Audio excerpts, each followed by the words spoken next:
그림 독학하시는 분들이라면 진짜 한 번쯤 이런 고민 해보셨을 거예요. 아, 이제라도 미술학원 등록해야 하나? 아니면 책을 사서 볼까? 저도 집에서 혼자 끄적거리면서 이런 고민 진짜 많이 했었거든요. 맨날 그리다 망하고 돈만 날리는 거 아닌가 싶고. 무슨 얘기인지 아시죠? 그래서 오늘은 미술학원, 그림책, 그리고 유튜브 영상까지 각각 어떤 장단점이 있는지 돈 낭비 없이 독학에 성공하는 관점에서 완전 현실적으로 싹 정리해 드릴게요. 진짜 이것만 알아도 시간과 돈 엄청 아끼는 거예요. 먼저 가장 많이 고민하는 것이 바로 미술학원입니다. 주변에서도 많이 이야기하죠. 그림은 역시 학원 가야 빨리 늘어. 저도 이 말에는 어느 정도 동의합니다. 실제로 누군가 옆에서 하나하나 교정해주는 환경은 독학보다 훨씬 빠르게 성장할 가능성이 높습니다. 왜냐하면 그림은 스스로 틀린 부분을 발견하기가 정말 어려운 분야이기 때문입니다. 예를 들어 사람 얼굴을 그렸다고 해보겠습니다. 본인은 꽤 비슷하게 그렸다고 생각합니다. 그런데 선생님은 그림을 보자마자 이야기합니다. 눈이 문제가 아니라 얼굴 전체 비례가 틀어졌네요. 이런 이야기를 듣는 순간 혼자라면 몇 달 동안 몰랐을 문제를 단 몇 분 만에 알게 됩니다. 그래서 피드백은 정말 강력합니다.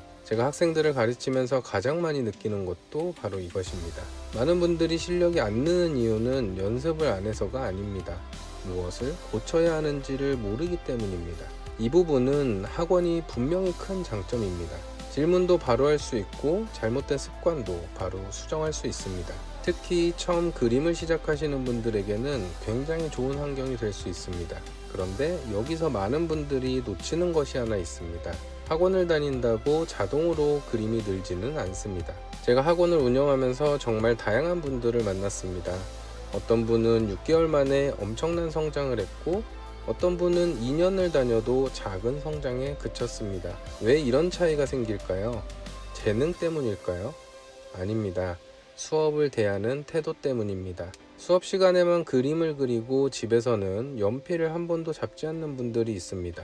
반대로 학원에서 배운 내용을 집에서 다시 그려보고 틀린 부분을 복습하고 다음 수업 전에 질문을 정리해 오는 분들도 있습니다. 결과는 당연히 달라집니다. 학원은 그림을 대신 그려주는 곳이 아닙니다. 방향을 알려주는 곳입니다. 결국 그 길을 걸어가는 것은 본인입니다. 그리고 현실적으로 생각해야 할 부분도 있습니다. 학원은 비용이 들어갑니다. 왕복 이동 시간도 필요합니다. 퇴근 시간이 늦은 직장인, 아이를 키우는 부모님, 지방이나 해외에 계신 분들은 꾸준히 다니기가 쉽지 않습니다. 또 대부분 정해진 시간에 맞춰 가야 하기 때문에 생활 패턴도 영향을 받습니다. 그래서 아무리 좋은 학원이라도 내 생활과 맞지 않으면 오래 다니기 어렵습니다. 또 하나 이야기하고 싶은 것이 있습니다. 모든 학원이 다 같은 것은 아닙니다. 이 부분은 정말 중요합니다. 어떤 학원은 작품 하나를 예쁘게 완성하는 데 집중합니다. 수업이 끝나면 결과물은 멋집니다. 그런데 다른 사진을 가져오면 다시 아무것도 못 그립니다. 왜냐하면 작품을 완성하는 순서는 배웠지만 왜 그렇게 그렸는지는 배우지 못했기 때문입니다. 반대로 어떤 학원은 작품보다 원리를 먼저 가르칩니다. 선을 왜 이렇게 쓰는지, 형태를 왜 이렇게 단순화하는지, 명암은 왜 이렇게 생기는지. 처음에는 조금 답답할 수도 있습니다. 작품이 빨리 나오지 않으니까요. 하지만 시간이 지나면 차이가 엄청나게 벌어집니다. 새로운 대상을 만나도 스스로 분석할 수 있기 때문인데요. 저는 학생들에게 항상 이야기합니다. 좋은 학원은 그림을 대신 그려주는 곳이 아니라 혼자서도 그림을 그릴 수 있게 만들어주는 곳이라고요. 이 기준으로 학원을 선택해야 합니다. 그래서 만약 여러분이 미술학원을 고민하고 계신다면 단순히 유명한 곳인지 사람이 많은 곳인지 작품이 예쁜지만 보지 마세요. 가장 중요한 질문은 이것입니다. 여기는 원리를 가르치는 곳인가 결과만 만드는 곳인가? 이 질문 하나만으로도 여러분의 시간과 돈을 정말 많이 아낄 수 있습니다. 하지만 여기서 또 하나의 문제가 생깁니다. 학원을 다니기 어려운 분들은 어떻게 해야 할까요? 직장 때문에 시간이 없고 가까운 곳에 괜찮은 학원이 없고 비용도 부담된다면 말입니다. 그래서 많은 분들이 두 번째 선택을 합니다. 바로 책입니다. 과연 책은 독학에 얼마나 도움이 될까요? 서점에 가면 표지만 봐도 사고 싶어집니다. 누구나 쉽게 배우는 드로잉, 30일 완성 스케치, 인체 드로잉의 모든 것. 제목만 보면 당장 그림을 잘 그릴 것 같습니다. 집에 가져오면 처음 며칠은 정말 열심히 봅니다. 그림도 따라 그리고 설명도 읽고 연습도 해봅니다. 그런데 신기하게도 대부분은 책장이 중간에서 멈춥니다. 왜 그럴까요? 책이 나빠서가 아닙니다. 혼자 이해해야 하기 때문입니다. 예를 들어 책에는 이렇게 적혀 있습니다. 형태를 단순화하세요. 큰 덩어리부터 보세요. 빛의 방향을 먼저 확인하세요. 이 말은 전부 맞는 이야기입니다. 그런데 초보자 입장에서는 이런 생각이 듭니다. 그래서 어떻게 하라는 거지? 큰 덩어리가 어딘지 모르겠고 형태를 어떻게 단순화하는지도 모르겠고 빛을 어떻게 분석해야 하는지도 잘 모르겠습니다. 즉 설명은 있는데 연결이 안 되는 것입니다. 제가 학생들을 가르치면서 정말 많이 들은 말이 있습니다. 책에서는 이해한 것 같은데 막상 그리려고 하면 하나도 모르겠어요. 이 말이 바로 그림 독학의 가장 큰 어려움입니다. 책은 질문을 받을 수 없습니다. 내가 지금 어디에서 막혔는지, 왜 안 되는지, 무엇을 먼저 고쳐야 하는지 알려주지 않습니다. 그래서 책은 어느 정도 기초가 생긴 사람에게는 정말 좋은 자료가 될 수 있습니다. 하지만 완전 초보자에게는 생각보다 어려운 경우가 많습니다. 그렇다면 요즘 가장 많이 사용하는 것이 무엇일까요? 바로 유튜브입니다. 솔직히 지금은 정말 좋은 시대입니다. 무료로 그림 관련 영상을 볼 수 있고 세계적인 작가들의 작업 과정도 볼 수 있습니다. 예전에는 상상도 못했던 환경인데요. 저 역시 유튜브는 정말 좋은 공부 도구라고 생각합니다. 하지만 동시에 가장 위험한 도구이기도 합니다. 왜냐하면 정보가 너무 많기 때문입니다. 오늘은 선연습이 중요하다는 영상을 봅니다. 내일은 크로키를 많이 하라고 합니다. 다음날은 모작이 최고라고 합니다.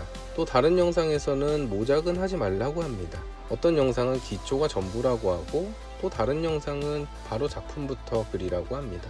전부 틀린 이야기는 아닙니다. 문제는 언제 해야 하는지가 빠져 있다는 것입니다. 초보자는 이걸 구분할 기준이 없습니다. 그래서 오늘은 선연습, 내일은 풍경, 모레는 인물, 다음날은 수채화, 그 다음은 또 어반 스케치, 계속 여기저기 옮겨 다닙니다. 결국 열심히는 하는데 연결이 없습니다. 저는 이걸 학생들에게 자주 여행에 비유합니다. 서울에서 부산까지 가야 하는데 가는 길마다 표지판만 따라갑니다. 이 길이 좋다, 아니다, 저 길이 더 빠르다. 계속 방향을 바꾸다 보면 어떻게 될까요? 열심히 운전은 했는데 목적지에는 도착하지 못합니다. 유튜브도 비슷합니다. 좋은 영상은 정말 많습니다. 하지만 내가 지금 무엇을 봐야 하는지 스스로 결정해야 합니다.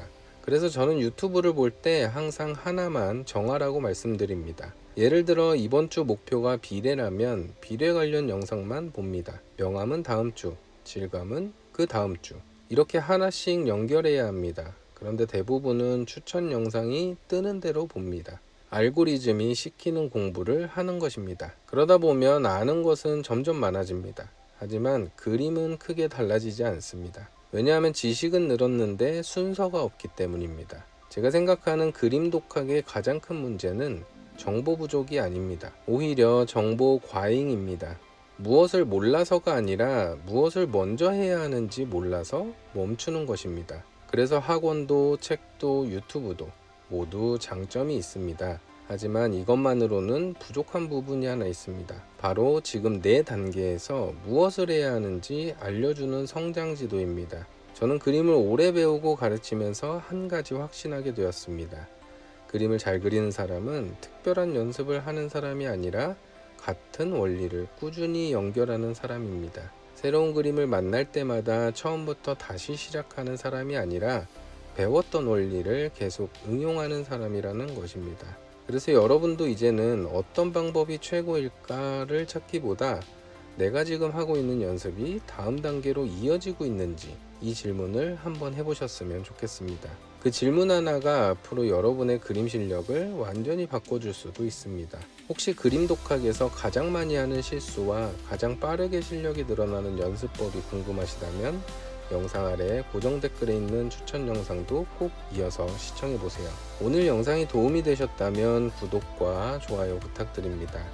다음 영상에서도 여러분의 그림 생활을 더 쉽고 즐겁게 만들어드릴 이야기로 찾아뵙겠습니다. 오늘도 여러분의 그림 생활을 진심으로 응원합니다. 좋은 하루 되세요. 감사합니다.